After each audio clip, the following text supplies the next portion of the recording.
Hello दोस्तों, आपका हमारे YouTube चैनल फ्री ऑनलाइन पढ़ाई में स्वागत है। इस वीडियो में हम आज से अध्याय 2 विलयन, जो आपका क्लास 12 केमिस्ट्री विषय का अध्याय 2 है, उसके आज हम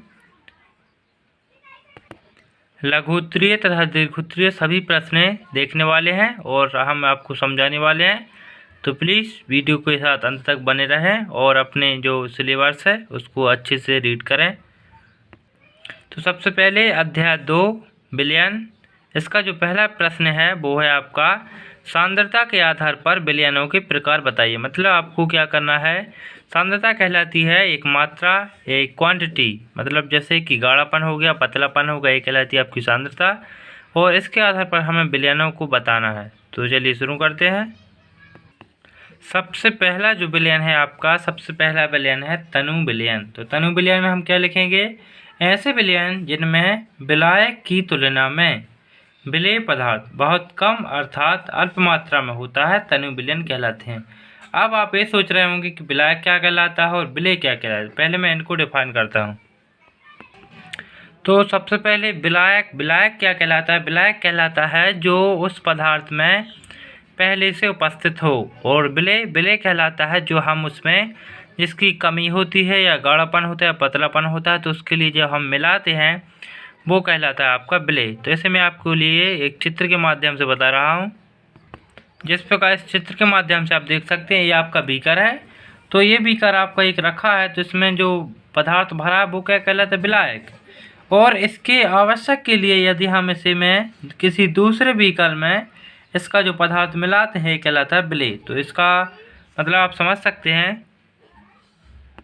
फिर हम इसको दोबारा रीड करते हैं कि ऐसे विलयन, ये विलयन है आपका जिनमें विलायक की तुलना में, विलायक मतलब इसकी तुलना में विलेय पदार्थ क्या है, बहुत कम, अर्थात क्या है, हम इसका थोड़ा सा अल्प मात्रा में होता है, तो ये क्या कहलाता है, तनु विलयन। आप आशा करता हूँ इस चित्र के माध्यम से आपको आसानी हुई होगी समझने में। इसके बाद हम देखते हैं, इसका नीचे विवरण दिया गया है। इन्हें एक दूसरे नाम से भी जाना जा सकता है, ऐसे विलयन जो राउल्ट के नियम का पालन करते हैं, अतः इसे आदर्श विलयन भी कहते हैं। क्या कहते हैं, आदर्श विलयन भी कहते हैं, या आदर्श विलयन की भांति क्या करते हैं, व्यवहार करते हैं। इसके लिए हम उदाहरण आपको दे सकते हैं कि नमक का विलयन और शक्कर का विलयन। तो इस प्रकार आपका ये तनु विलयन के अंतर्गत ये उदाहरण अच्छा रहेगा। तो आशा करता हूँ कि आप तनु विलयन को अच्छे से समझ गए होंगे। इसके बाद हम देखते हैं सांद्र विलयन। इसके बाद आपका सांद्र विलयन के वे विलयन जिनमें विलेय की मात्रा, ध्यान रखना, विलेय की मात्रा मतलब जो पदार्थ हम मिला रहे हैं की अधिक होती है, सांद्र विलयन कहलाते हैं। मतलब क्या होता है कि इसकी मात्रा कम होती है विलायक की और विलेय की मात्रा ज़्यादा होती है। लेकिन तनु विलयन में इसका जस्ट अपोजिट हो रहा था कि विलायक की मात्रा तो अधिक थी लेकिन विलेय की मात्रा कम थी। इसमें क्या हो रहा है, विलायक की मात्रा कम हो रही है और विलेय की मात्रा अधिक हो रही है। तो इस चित्र के माध्यम से आप ये भी समझ सकते हैं कि वे विलयन जिनमें विलेय की मात्रा क्या होती है, अधिक होती है, सांद्र विलयन कहलाते हैं। अगला विलयन देखते हैं आपका।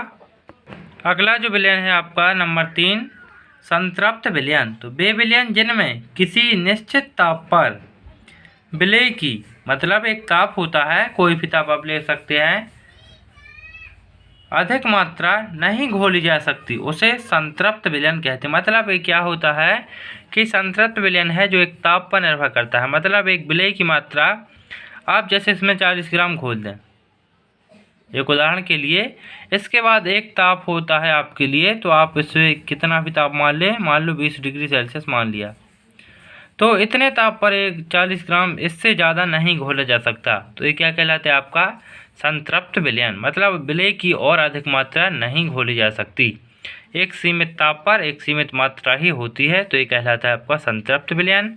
इसके बाद आपका अगला विलयन देखते हैं।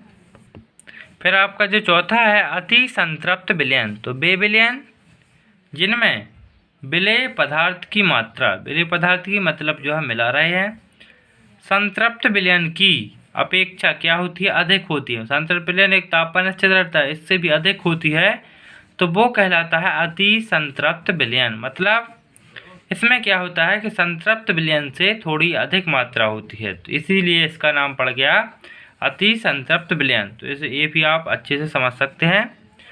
इस प्रकार आपका ये आंसर पूर्ण होता है। इसके बाद हम देखने वाले हैं मोललता, मोललता, नॉर्मलता, फॉर्मलता। इनको रीड करते हैं और अच्छे से समझते हैं, तो बने रहिए अंत तक। इस अध्याय से आपके लिए मोललता, मोलरता, नॉर्मलता, फॉर्मलता, इन चारों में से एक आपके लिए जरूर ही आता है। तो इन चारों को आप अच्छे से रीड कीजिए, बहुत ही IMP प्रश्न हैं। तो सबसे पहले हम देखेंगे मोलरता किसे कहते हैं। इसे इंग्लिश में मोलरिटी कहते हैं या ग्राम अणुकता भी इसे कहते हैं। तो इसका आंसर देखते हैं।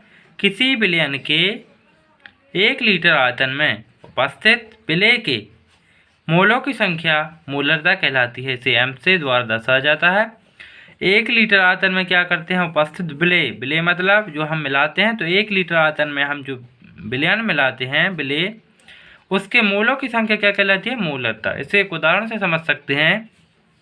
यदि NaOH मतलब सोडियम हाइड्रोक्साइड के 1 लीटर विलयन में 2 ml NaOH घुले होने पर विलयन की मोलरता कितनी हो जाएगी आपकी, 2, क्योंकि हमने विलेय कितने मिला है, मोल 2, तो इसकी हो जाएगी मोलरता 2 कहलाती है। इसका सूत्र होता है m बराबर W/1000/m इंटू V। तो इसे भी हम आसानी से समझ सकते हैं कि ये क्या संकेत दर्शाते हैं।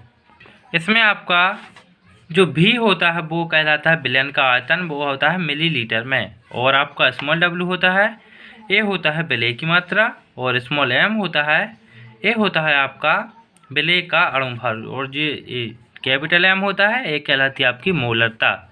तो आशा करता हूँ कि आप मोलरता को भी अच्छे से समझ चुके होंगे। इसके बाद आपका देखते हैं मोललता। तो देखते हैं मोललता किसे कहते हैं। पहले हमने देखा है मोलरता, अब ये हो जाएगा मोललता। किसी विलयन के 1000 ग्राम विलायक में, 1000 ग्राम विलायक मतलब क्या कहलाता है, जो हमें पहले से उपस्थित है, इसमें विलेय के मोलों की संख्या, विलेय की मतलब जो हम मिला रहे हैं, की संख्या मोलरता कहलाती है। इसे स्मॉल m से प्रदर्शित करते हैं। तो आपकी परिभाषा होगी, इसका सूत्र भी देख लेते हैं। इसका जो सूत्र होता है वो होता है स्मॉल m बराबर W/1000 स्मॉल m गुणित कैपिटल W। तो आपका जो स्मॉल w होता है वो होता है विलेय का भार, और इसके बाद आपका जो स्मॉल m होता है वो कहलाता है विलेय का अणुभार, और आपका जो कैपिटल W होता है वो कहलाता है विलायक का भार। तो इस प्रकार आपकी ये मोललता भी कंप्लीट होती है। फिर इसी के क्रम में हमने मोललता तो देख ली। इसके बाद देखते हैं नॉर्मलता। तो इसमें कोई ज़्यादा डिफरेंट नहीं है, इसमें कुछ लीटर है। तो सिर्फ मोललता एक ऐसा है जिसमें 1000 ग्राम विलायक हैं, बाकी सभी में क्या है, लीटर दिया गया है।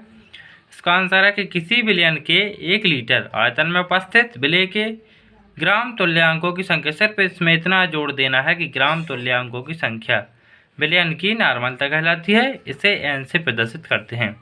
इसका सूत्र भी वैसा ही है कि W/1000/E गुणित V। तो यहाँ पर आपका जो V है वो हो जाएगा विलयन का मिलीलीटर में आयतन, और E हो जाएगा आपका तुल्यांक की भार, और जो आपका W हो जाएगा वो हो जाएगा विलेय का भार। तो इस प्रकार से आपके लिए नॉर्मलता को अच्छे से पढ़ लेना है, याद कर लेना है, एक आपको इसके नोट्स भी बना लेना है। फिर इसके बाद आपका जो अगला है वो है आपका फॉर्मलता। तो फॉर्मलता से आप क्या समझते हैं, लिखिए। तो इसका भी आंसर आपको उसी के हिसाब से लिखना है, सिर्फ इसमें आपको क्या कर देना है, ग्राम सूत्र द्रव्यमानों की, उसमें ग्राम अणुकता। तो किसी विलयन के 1 लीटर आयतन में विलेय के ग्राम सूत्र द्रव्यमानों की संख्या विलयन की, एक बार दोबारा से समझते हैं। किसी विलयन के 1 लीटर आयतन में विलेय के ग्राम सूत्र द्रव्यमानों की संख्या विलयन की फॉर्मलता कहलाती है। इसे F से प्रदर्शित करते हैं। सूत्र इसका है F बराबर W/1000/FM गुणित V। तो यहाँ पर आपका जो सब कुछ सेम है, लेकिन यहाँ पर क्या हो जाएगा, आपका जो FM है ये कहलाएगा विलेय का ग्राम सूत्र द्रव्यमान। तो इस प्रकार आपने मोललता, मोलरता, नॉर्मलता, फॉर्मलता, इन चारों को आपने अच्छे से पढ़ा है, और इन चारों के आप अच्छे से नोट्स भी तैयार कर लें। यदि आपको PDF चाहिए तो आप कमेंट कर सकते हैं, और हमारा टेलीग्राम ग्रुप ज्वाइन कर लीजिए। उस पर मैं आपके लिए PDF अपलोड कर दूंगा, तो आप वहां से उसे डाउनलोड कर सकते हैं बड़ी ही आसानी से। इस वीडियो को देखने के लिए धन्यवाद। अगले नेक्स्ट वीडियो में आपके लिए हम इसी अध्याय के और भी इम्पोर्टेंट प्रश्न हैं, साथ ही आपके जो संख्यात्मक प्रश्न हैं इन सभी प्रश्नों को हल करवाने वाले हैं। तो इस चैनल के साथ जुड़ जाइए तथा अभी तक आपने हमारे चैनल फ्री ऑनलाइन पढ़ाई को सब्सक्राइब नहीं किया है तो प्लीज़ सब्सक्राइब कर लें और केमिस्ट्री सीखना आज से शुरू कर दें, क्योंकि आप आज से तैयारी करेंगे तो आपके भविष्य में आपके अच्छे मार्क्स आएंगे और आप अच्छे से पढ़ सकेंगे। मिलते हैं नेक्स्ट वीडियो में, तब तक के लिए आप इसे कवर करिए। धन्यवाद। साथ ही इस वीडियो को अपने सभी दोस्तों में शेयर करें और उनसे कहें कि आप